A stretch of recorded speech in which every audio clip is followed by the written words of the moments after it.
నేను చెప్పే ఈ 3 లక్షణాలు ఎవరిలోనైనా కనిపిస్తున్నాయి అంటే ఎమోషనల్ గా ఇన్సెక్యూరిటీ, ఇది ఖచ్చితంగా చెప్పలేని ఒక అభద్రతా భావంతో బాధపడుతున్నారని తెలుస్తుంది. నెంబర్ 1, ఇతరుల సక్సెస్ ని తమ జీవితంతో పోల్చుకొని ఇతరులలో ఉన్నదాన్ని తమకు లేదని ఆ టెన్షన్ లో అభద్రతా భావంలోకి వెళ్లిపోతూ ఉంటారు.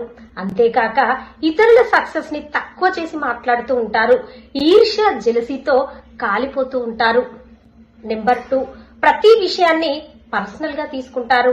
వాళ్లతో విచారించకపోయినా సరే వాళ్ళ గురించే మాట్లాడుతున్నారని ఇతరులపై నిందలు వేస్తూనే ఉంటారు. నెంబర్ 3, వీళ్ళకి ఉన్నవి ఉన్నట్టుగా చెప్పకూడదండి. ఇది కరెక్ట్ కాదు, ఇలా చేయకూడదు అంటే తట్టుకోలేరు. మంచి సలహా ఇచ్చినా, చిన్న ఫీడ్బ్యాక్ అయినా సరే తనని ఇతరులు వారి కంట్రోల్లో పెట్టుకోవాలని అనుకుంటున్నారని అనుకుంటారండి. నువ్వు మారాలిగా అని ఎవరు చెప్పినా సరే ఆ విషయాన్ని అస్సలు ఒప్పుకోరు. నేను మోనార్క్ని, నన్నెవ్వరూ మోసం చేయలేరు అనుకుంటారు.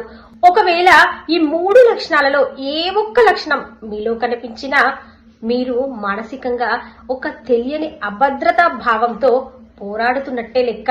ఏదైనా ఒక్క లక్షణం మీలో కనిపించినా ఇమ్మీడియట్ గా మార్చుకునే ప్రయత్నం చేయండి.